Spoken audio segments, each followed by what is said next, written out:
Good morning, Antonella. How are you? I'm good. How are you doing today, John? I'm doing fantastic. It's my great pleasure to introduce to our audience Antonella O'Day, one of the brightest and newest stars to the force management facilitation crew. Hey, before we get started, I ask you to just share with our listeners, how did you come to force management? Interesting story. I was working for another training company prior to, and I absolutely loved what I was doing. And I was like, I need to do more of this. My background is in sales, as well as enablement. I've done a lot of training and learning, prior in my corporate life. And I went online and I did a search of the top training companies in the country, and force management was on the list. We showed And up? yeah, you That's absolutely awesome. did. Yeah, you showed up, top 10. And I was like, wow, it's in the next town over. It's in Charlotte. I live in Waxhaw. And I was like, I have to, reach out. So went on to LinkedIn and I sent Grant a message directly. And I said, hey, this is what I do now. Would love to get involved with your company. Can we set up a meeting? And Grant responded fairly quickly and said, sure, we can have a conversation. I'm going to have you have a conversation with my head, the head of the facilitation team, Brian. And had a conversation with Brian, was really impressed with what he shared about the company and the vision and the direction and what the premise of what you did was, and that it was really not training, but really focused on changing the way the entire organization operated. Had a chance then to meet with Dave Davies and Megan, and had a tremendous experience there. Went through their little boot camp to prepare to deliver command of the message. And I guess it went pretty well because they asked me to come on board. So that's Yeah, the we background of me.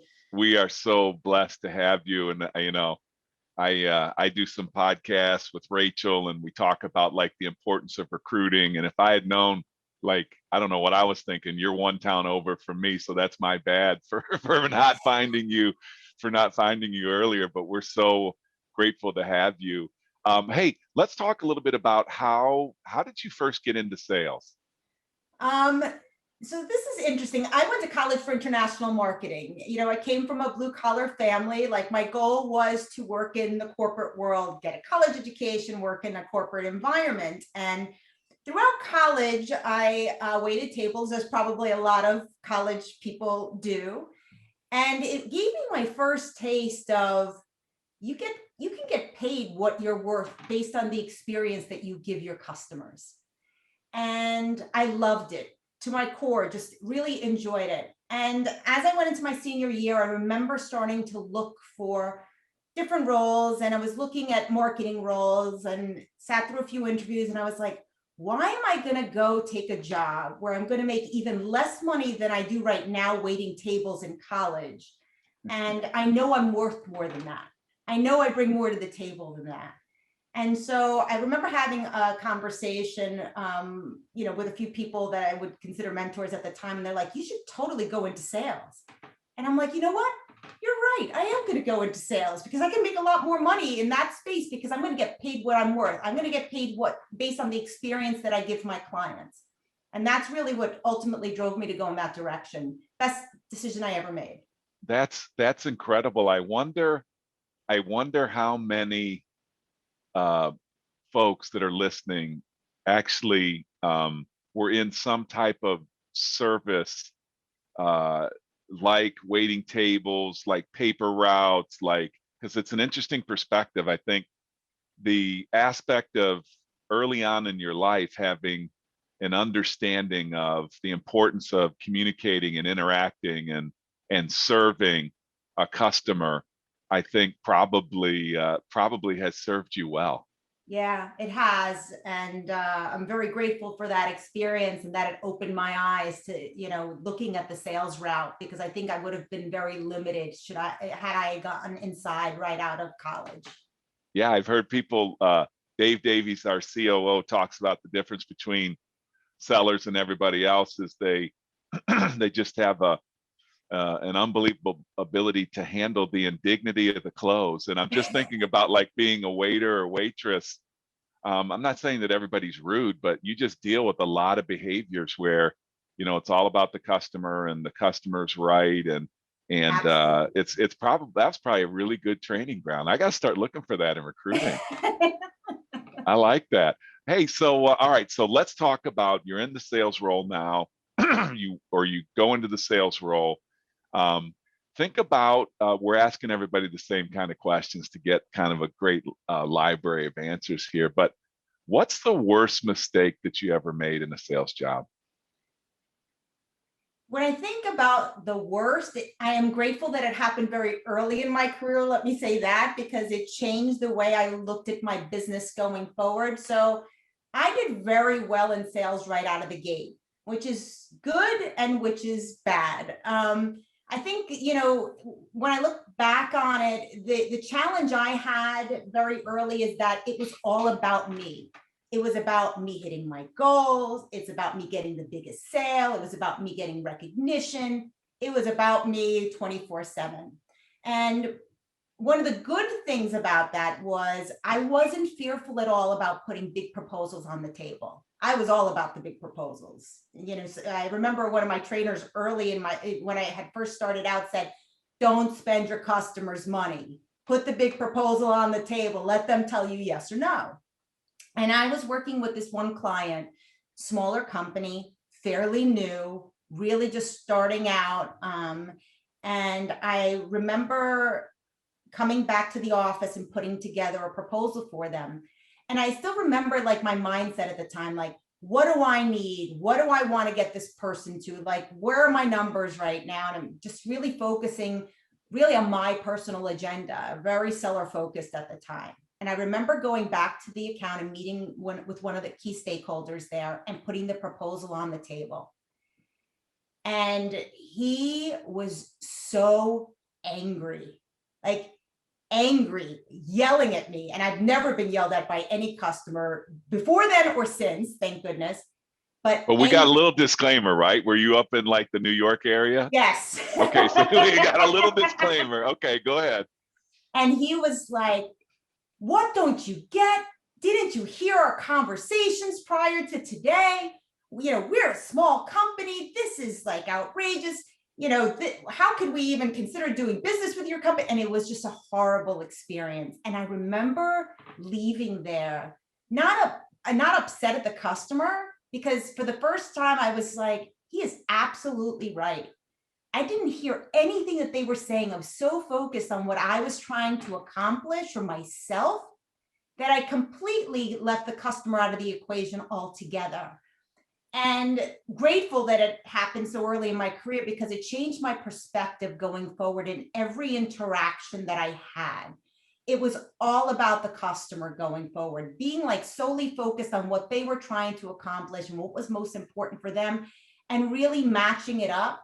And I will say that it established some of the best relationships, trust, commitment, and to what I brought to the table, because they knew I came from the perspective of it was all about them and not about myself.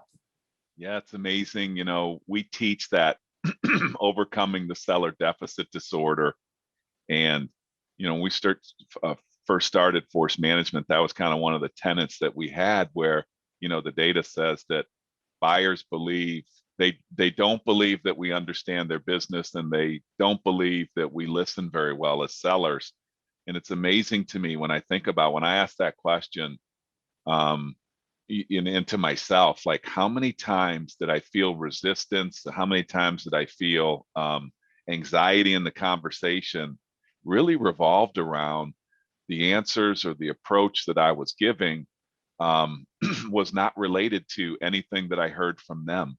And so I had an agenda of, I was being polite and listening, but I couldn't wait to talk about what I wanted to talk about. And there was this chasm, there was this disjoint between what I was saying and how it related to what they were telling me. But, I think you got a great gift from that buyer I did. who told you that early and said, you're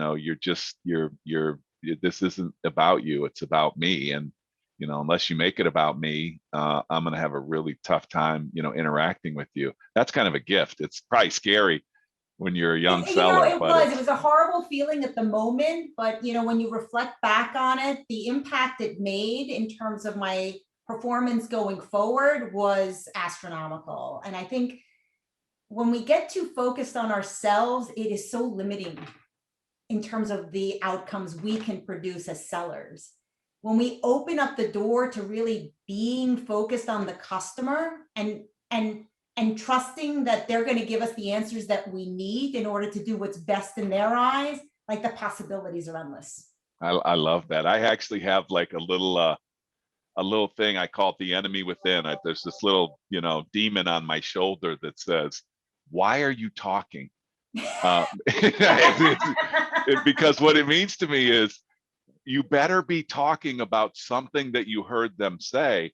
And what it actually does for me is it actually helps me think about, hey, the reason why I'm saying this, Mr. and Mrs. Customer, is because you said, and it really helps me kind of make it all about them. That's a great one. I hope our listeners can get a lot of mileage out of that, because that's just one of the fundamental truths. Before you make it about yourself, you have to earn the right by first making it all about them. All right, let's change gears a little bit. Okay. And add some levity into the dialogue. What's the funniest thing that ever happened on a sales call?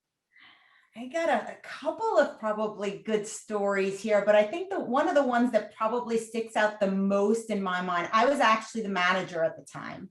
And one of my sellers was really struggling with an account that had been in the pipeline way too long, was convinced it was coming in. And he said, "I just need you to go in there and talk to them and see if, I'm completely wrong in terms of the direction this is going." So I remember arriving at the account and my rep saying, "Do you mind if I use your restroom?"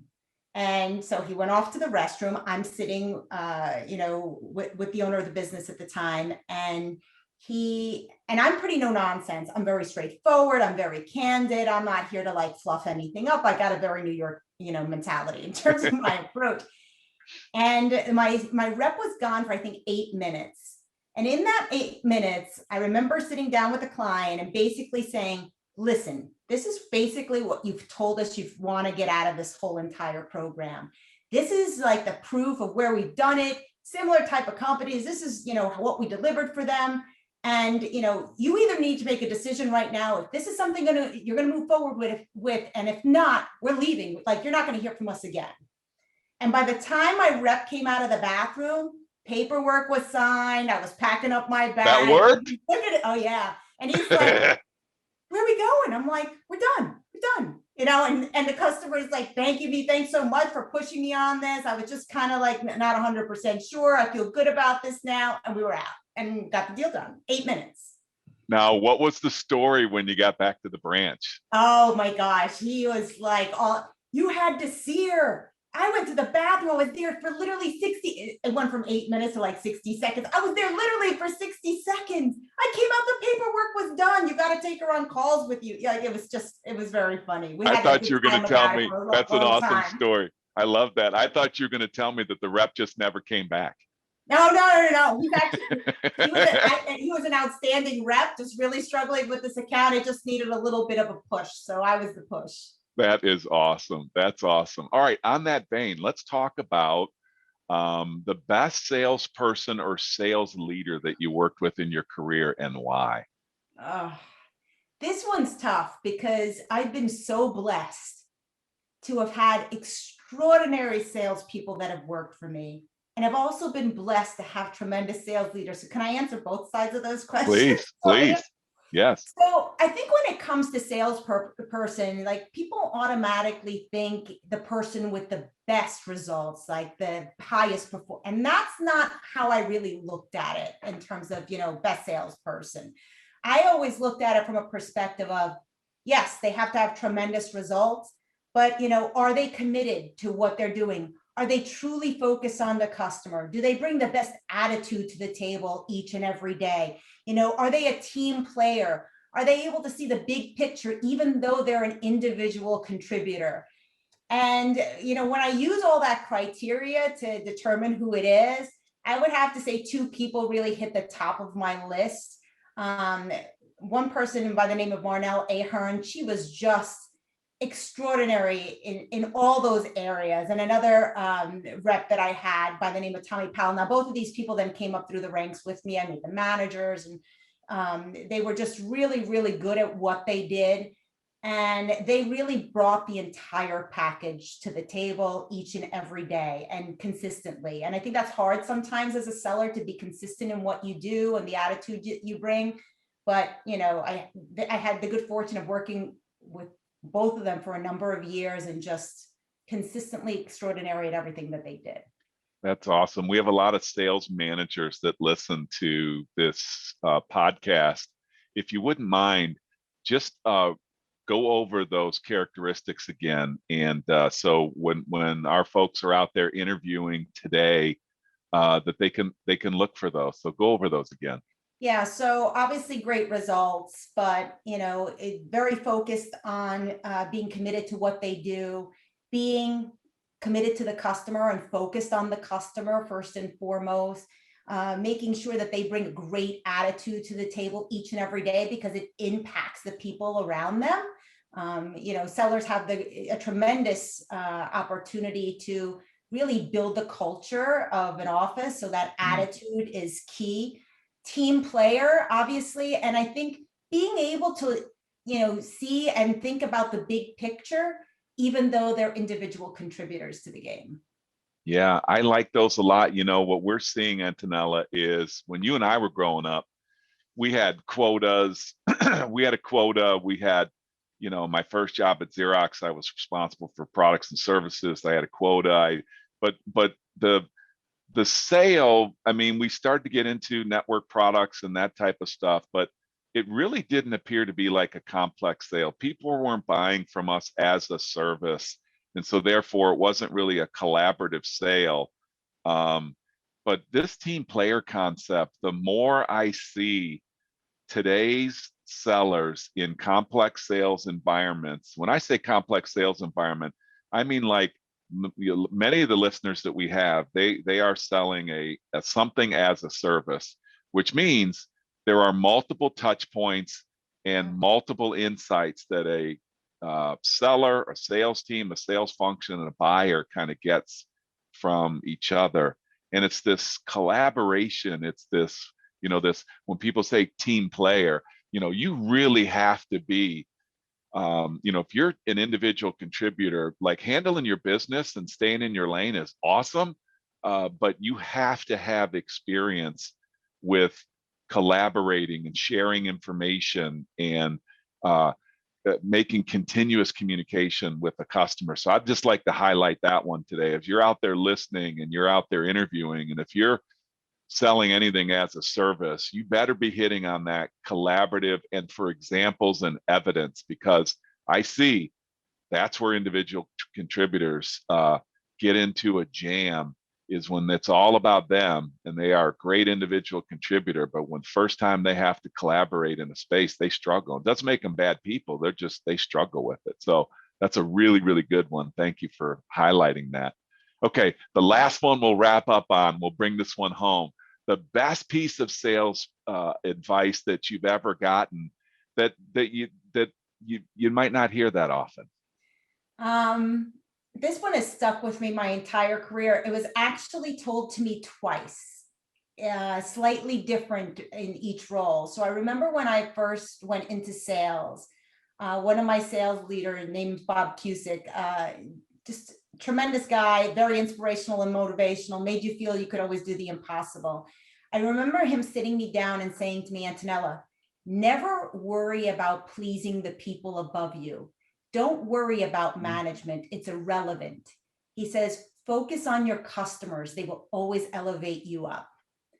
And wow. I remember that he said that to me, and I always, continue to take that to heart. And then he was there when I got my first management job, and he had the same conversation with me. And this time he kind of switched that saying around a little bit. And he said, Antonella, as you step into your first leadership role, don't worry about the leaders that you report to. They're irrelevant. Worry about your team members and making them a priority. They will always elevate you up to the next level.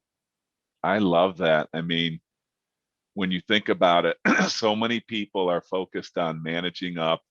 So many people are focused kind of internally, but that advice is you handle your business outside with your customers and the rest kind of takes care of itself. I think Yeah. that's awesome, awesome advice. Antonella, thank you for spending time with us. I know you got a jam-packed schedule. I really, really appreciate spending time with you. And I hope our listeners, I know our listeners will benefit from putting some of these principles to work this week. So I wish you a great week. Excuse me. I Thanks, wish our John. It's been listeners, a pleasure on my behalf as well. yeah, thank you. Just go crush it. Talk soon. Will do. Bye bye.